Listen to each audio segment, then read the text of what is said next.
Hello students, my name is Arun Kumar and welcome back to our YouTube channel. आज हम बात करने वाले हैं बीएससी थर्ड सेमेस्टर के मैथमेटिक्स सिलेबस के बारे में। जैसा कि आप सभी लोगों को पता है कि हमारे पास हर सेमेस्टर में हर सब्जेक्ट की दो बुक होती हैं। जैसे कि आपने फर्स्ट सेमेस्टर में भी पढ़ा होगा, मैथमेटिक्स के अंदर एक बुक थी हमारे पास डिफरेंशियल कैलकुलस और दूसरी बुक थी हमारे पास इंटीग्रल कैलकुलस, प्लस एक थर्ड बुक भी थी, मतलब जिसको हम प्रैक्टिकल के तौर पर पढ़ते थे साइलैब के वगैरह के बारे में। और आपके पास फिर सेकेंड सेमेस्टर के अंदर आपके पास दो बुक थी।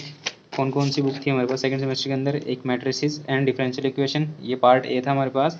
और पार्ट बी जो था हमारे पास जियोमेट्री का था। ठीक है, इसके अंदर मतलब फर्स्ट सेमेस्टर के अंदर हमारे पास प्रैक्टिकल होता है और एक सिक्स सेमेस्टर के अंदर प्रैक्टिकल होता है। सेकंड, थर्ड, फोर्थ और फिफ्थ सेमेस्टर के अंदर हमारे पास प्रैक्टिकल बुक नहीं होती है। ठीक है, वो सिर्फ फर्स्ट और सिक्स सेमेस्टर के अंदर होती है।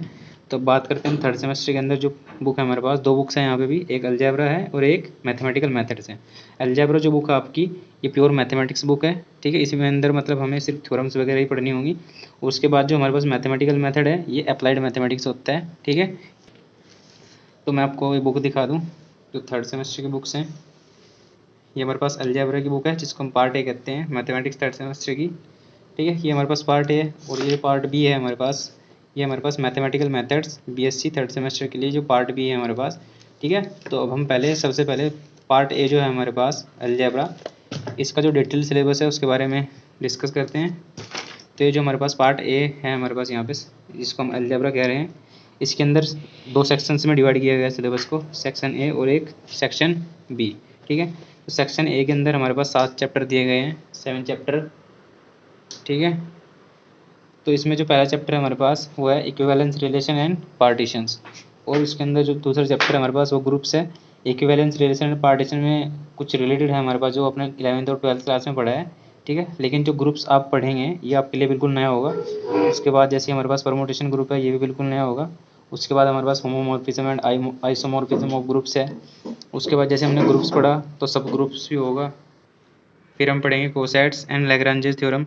और एक बात आपको और भी पता होगी कि जो और सेमेस्टर्स हैं हमारे पास, उनके अंदर तो हमारे पास जो पेपर है, जो एनईपी है ना, नई शिक्षा नीति, उसके अनुसार हमारे पास अब क्या कर दिया गया है, जो मास अकोमोडेट यूनिवर्सिटी वाले स्टूडेंट्स हैं खासकर उनके लिए, क्योंकि हर यूनिवर्सिटी में ये अप्लाई नहीं किया गया है, कि जो ओड सेमेस्टर्स हैं हमारे पास उनके अंदर हमारे पास सब्जेक्टिव पेपर होंगे, और जो इवन सेमेस्टर जैसे कि 2, 4, 6, इनके अंदर हमारे पास जो है वो ऑब्जेक्टिव क्वेश्चन दिए जाएंगे, यानी कि एमसीक्यू वाले। तो ये थर्ड सेमेस्टर हमारे पास ये और सेमेस्टर है, इसलिए यहाँ पर जो पेपर होगा सब्जेक्टिव होगा, यानी कि डिस्क्रिप्टिव होगा। ठीक है, तो जो थ्योरम्स वगैरह कराई जाएंगी वो बड़ी इंपॉर्टेंट होंगी, क्योंकि वो मतलब 7.5 नंबर में आती हैं या फिर 15 नंबर में आती हैं।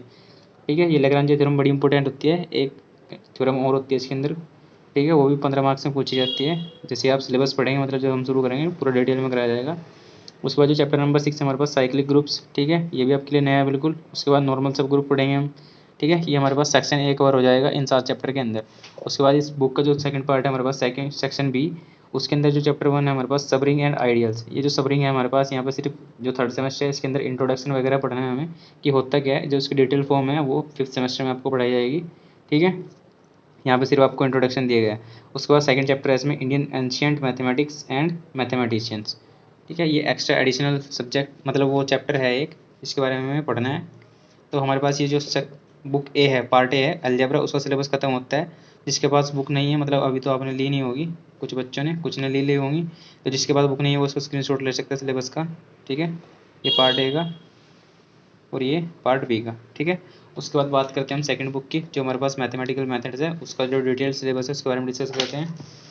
तो पार्ट बी का जो सिलेबस है हमारे पास, जो पार्ट बी है मैथमेटिकल मेथड, इसका सिलेबस थोड़ा ज़्यादा है हमारे पास एज़ कम्पेयर टू अलजेब्रा। ठीक है, तो उसके अंदर जो पहला चैप्टर है हमारे पास वो है limits and continuity of functions of two variable. अब आप सोच रहे होंगे फंक्शन ऑफ टू वेरिएबल क्या होता है। जैसे कि आपने फर्स्ट सेमेस्टर में पढ़ा होगा, लिमिट, कंटिन्यूटी एंड डिफरेंशिएबिलिटी वगैरह वगैरह बहुत चीज़ें पढ़ी हैं आपने वहाँ पे।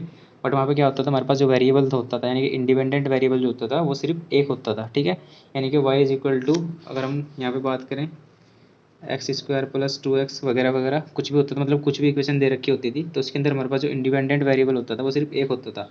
बट यहाँ पर हमारे पास कुछ ऐसे फंक्शंस होंगे जिनके अंदर 2 वेरिएबल्स एक साथ वेरी करेंगे, तो उनकी लिमिट एंड कंटिन्यूटी के बारे में हम यहाँ पे पढ़ेंगे। उसके बाद differentiability of functions of 2 variable. उसके बाद expansion of functions of 2 variable. ठीक है, ये सब 2 वेरिएबल्स के अंदर चलेगा। उसके बाद ये maximum and minimum of function of 2 independent variable.